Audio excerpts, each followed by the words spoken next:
I like the idea you brought about using this robotics in agriculture.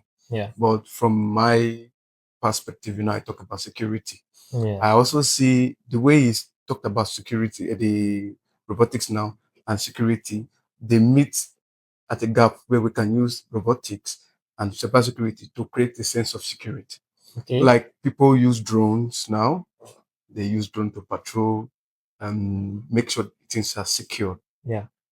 IoT devices too are part of robotics. Okay. So I see us using robotics and cybersecurity to close the gaps in cybersecurity. But I would like to ask, do you think that we can do that in Nigeria? Basically, I will say that we can absolutely do that in Nigeria. And I will give a very basic example of what we did in a particular farm in Oshogbo. We have an issue of some cattle ranches guy coming in, bringing in their cattle into a farm. And on that same farm, we have a fish pond. So it's actually a big challenge for the farmer because by the time they come into the farm, a lot of some of their crops get messed up. So we now have to actually put what we call a weather station on the farm. And what we incorporate into the weather station happens to be for the weather station to monitor the weather condition of that particular environment and also integrate an IoT component into it. Integrating IoT components into it means that we want to know the weather station around that particular farm. And likewise, we connected some CCTV cameras to that particular IoT device for us to know what is actually happening on the farm. And another security device that we actually inculcate into that is that we pour a pepper spray into a blower. So by the time they approach the farm, because we have some passive infrared sensor there, PRO sensor, so they sense the movement. And by the time they sense the movement, the camera tends to move in the direction of where they are. And that particular pepper spray that we pour into the blower face that direction and spray it onto them. So you can see that even though the farmer is not on farm, using IoT to bridge that gap now, it can know what is actually happening on the farm and likewise trigger a kind of a sense of security, maybe like a pepper spray I bring about, and also there can be an alarm system that can make a louder noise in order for them to actually leave the farm. So integrating AI, IoT, and cybersecurity together can actually help in agriculture. I like the way you just used an example to explain to us because me too, I've been thinking about how can this possibly work. I have the idea, like you said, all these things coming together to function, but with the way you captured it, it shows that even the security industry is going to people are afraid of losing their jobs. But we have found out that it's not going to lose job, rather create a new way to work on this area. So it's an industry I think would also flourish. While the discussion was going on, we are Nigerians. We like to think outside the box. Yeah. So I was thinking, and I have a question. Yeah. So you have mentioned how AI and the robotics are going to come together to ease the workload in agriculture. Now, my thought is this: how about the system itself? How secure is it? The system that deploys all of this information to the AI and then the robotics. How secure is it? Because we know that anything can happen in Nigeria. There are persons who their 9 to 5 is just to make sure that they go into a system and disrupt the system. So how secure is this system, the AI system that works with the robotics to make sure that things are done easier? How secure is it in from your experience? Basically, from inception, I think that has been one of the major challenge. And I think people that are actually doing smart home today, they will tell you that what if someone hack into my CCTV camera? What if this happens and that? So basically, that has been a major challenge. But thanks to cloud computing storage, basically that has been one of our backbone in the sense that information captured by any of our AI robot device can be sent onto a cloud computing storage. Let me take for an instance. On a rice farming plantation, we deploy over more than 30 pieces of soil moisture sensor. Soil moisture sensor is to monitor when the soil is dry and when it's wet. So during those periods now, information being captured by that particular sensor will be on cloud computing storage. It can be on Excel format or it can be on Microsoft Word, any of the format. Each hour or each minute or each seconds, those storage, those data being captured are being stored on cloud computing storage. And by that time, we can go there and fetch out the data. Because currently now, you can make use of any cloud computing storage. It depends on your financial pocket. The more you're heavily rich, so you can actually procure some high-end secured cloud computing storage. So with that now, we can be rest assured that all our information are secured. Right, that's fine. I think that settles it. Let's continue from the robotics and cybersecurity lapses we're talking about. We are in an age where cyber attack is prevalent every day. I've forgotten the stats, but they said that every day we are experiencing attacks in millions. Officially, I'm Nigeria alone. I'm talking about the world, Nigeria alone. With robotics, AI, IoT, how can we be sure that these things are secured, especially when they are now interacting with humans? Making use of robotics, AI, altogether, we can sense that whenever they are interacting with human beings, they're actually collecting some information from human beings. And we want those informations to be highly secured. And like I said earlier, cloud computing storage can help in order to save those particular informations. Because we can have a two backup system.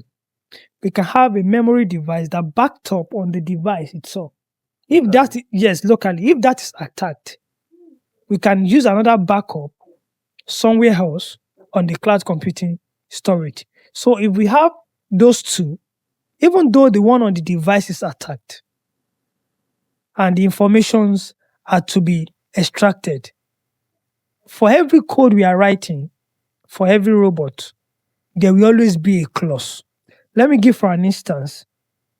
If I want to come into a company, or maybe I want to build a particular device, and I told the device that, okay, if you sense this also information, if and only if else, we know that those things are actually conditional statements. But in the right sense, they're actually a clause. Let's say there's now an attack. And during my line of code, I've put if else or if and only if. Wherever the information want to be extracted, and AI can help me or notify me that there is actually an attack. And by the time I know that there is an attack, with the help of AI, I can quickly tighten up the security from my own end so that they don't get in touch with people's information. And that's actually one of the crazy aspects about using an open source. So, like using the open source now, is actually a kind of a platform or a structure everybody is entitled to whenever you go online. Yes. But let's take for an instance, we have open source like Arduino. Arduino is open source. GitHub is actually an open source. Anybody can go there and download different kind of a template. But be rest assured, are those templates, are they highly secured? Like I said, example of open source we have out there happens to be GitHub, Arduino compilers, and the likes. With those open source, I'm very sure that some of them are actually premium and some are actually free. And based on the challenges, you can actually think that since I just want to test run this particular robot, let me go for the open source. And by the time you make use of the open source to actually build or write your code, be rest assured that there will always be an attack. So what I will advise is that we can actually build our own structure ourselves for every code we're actually uploading onto the robot in order to secure thousands of our client information so that by the time they get attacked, they won't be able to have access to their information. As a security expert, that is the main concern of any robotics or AI device. People are concerned that if we'll allow these things into our start relating with human beings, our workplaces, and they get hacked and they start to behave the way they are not supposed to behave, it can become a danger. How can we keep ourselves safe? You already talked a little bit about what we can do. Another concern you are telling us is that even the works we are doing, we are going to lose it. Because now you're talking about things like you gave an example of these things you use in the farmland. People are supposed to be doing that, which means that once they employ such methods, the workforce reduces. What will we now do?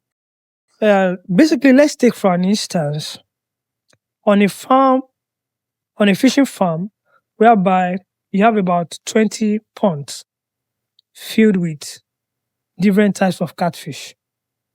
Now, on that particular farm, the feeder for all the fish has been automated. You can control them from your house.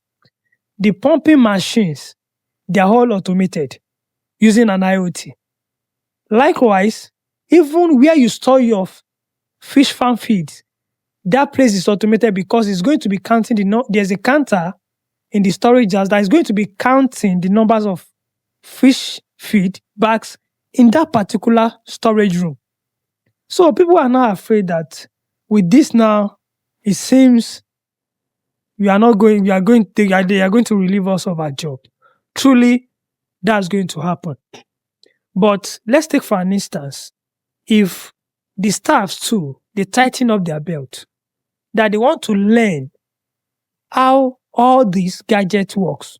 That means they can be employed, and just them sitting on the farm or be at the farm, they can easily monitor how many feed are we dispensing for different fish pond. Okay, for the storage house, how many bags of feed do we have left? Maybe they are using a data analysis. They can be able to know that, okay, how many bags of feed do each fish pond consume before their finger links till when they get to maybe they attain the size of 3 or 4 kg. So if they to tighten up their belt, learn those IT skills, I think everybody or every investor will gladly employ them. And by the time we are doing that, that can increase the productivity on those particular food items. Yeah, so from what we just discussed right now, so it means that there's going to be a seamless flow between AI and humans. So it's no longer going to be AI or robotics versus humans. So it's now going to be a collaboration thing. Is that what you're trying to say? Yeah, basically, before I answer that question, people should also think in this line. If we have about 20 feeders on a farm in order to feed different ponds, those feeders will need maintenance. The IoT device, from time to time, we need to be looking to. Likewise, the pumping machine too, we actually need maintenance. So basically, people should now deviate from using manual or analog way of farming. Instead of that, they should focus on how can we use some IT skills in order to solve some critical problems in every sector. Like I just give an example of a fish farm now. If somebody said that, okay, all I'm doing is just to service your IoT device that interacts with your pump, your cameras, your motion sensor, and the likes, that's enough. At any point in time, we can call in that kind of an engineer to maintain those gadgets for us. Likewise, our pumping machine, we will need some engineers to maintain that for us. Then likewise, some of what they call it, our fish feed in a storage house, we need a data analyst to tell us how many bags are these fish consuming when they attain the age of, the weight of 1 kg, 2 kg, 3 kg, so that at the end of the day, a fish farmer will not run at loss. He knows that this is actually the amount of fish feed my fish are going to consume before they attain this. Whenever we are looking at the bad side or the disadvantage, you should also look at the advantage of that. So basically, when we focus on the advantage, I think there will be more productivity. Yeah, yeah. Somebody joked that especially those that read the Bible, that if you remember, there was an illustration where a farmer took seeds and he went to the farm and he threw the seeds. Some fell on soil, some fell on stones. That is the same way Africans still farm. That is why we are not able to feed ourselves. But if we are able to use agri-tech to do many of these things we are doing, I think doing that and joining the prayer that we have been praying, it will actually work than just praying and doing not. So these are skills our listeners should endeavor to find ways to learn them. How can we learn? That's a very good question.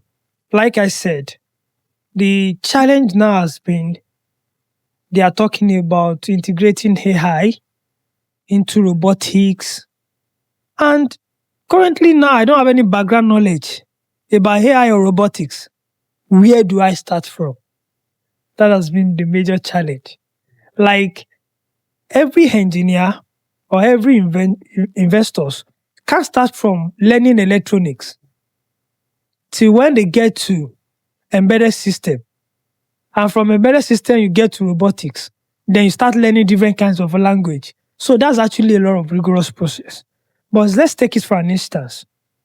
An inventor that want to invest can actually call group of engineers, and they can use that to form what we call R&D. That's research and development.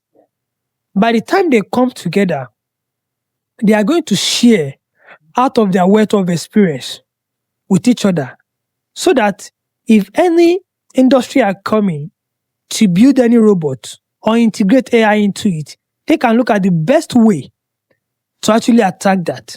And by the time they come out with their results, people that doesn't have any background knowledge about it can actually go and meet them, get those informations from them from start to finish. Because once they study an R&D department analysis, they will be able to see what are the things it takes for me to do this. And by the time they see the process, they will know that truly I can actually use these particular materials to solve some problem. Like I do say too, we have different kinds of what they call it. Google is your friend. Like I always say, you can actually go on Google and learn some things, and likewise you can go on YouTube. But don't forget that for every information you have out there will always be an hidden secret. So those hidden secrets are what you need to pay for you to learn them. That means if you need to learn about some technologies, that can take you to travel into different countries. Go and check the industries, the manufacturing companies that are actually producing those gadgets. Learn from them. If it takes you to pay for it, and by the time you come back to your home country, you can replicate that. And believe me, by the time you are done with that, there will be cash inflow. That's interesting. So I would like us to break it down a little further. I want to give this example. While growing up, I have this friend. We grew up together. So he likes everything robotics. He likes to build things. And I think I can remember then he made some cars to move using some motors from radio and all. So we are growing up together. And then I can remember him doing all of those things. I don't know how to do them anyways, but then I supply the parts. So I go and get things from radio, the motors and wires and all. I give it to him. We get batteries. We use batteries to build things. So he's the engineer while I supply the parts to him. So he made these things and they came out to be very nice. I mean, people liked all of those things that he did that time. He even went as far as building a train. a Train. moving train using those motor and some parts that we brought together. And that aspect of skill is something that is not common in Africa, especially Nigeria. And while he was growing up, I knew that if he was in a better place, he would have groomed him to somebody who would come out to be a very Influential. good Yeah. robotics engineer. So I know that there are still persons out there who have the same level of skill, who have the same knowledge, who have the same interest in robotics and engineering. So what is the roadmap that such persons can take into coming into robotics and engineering?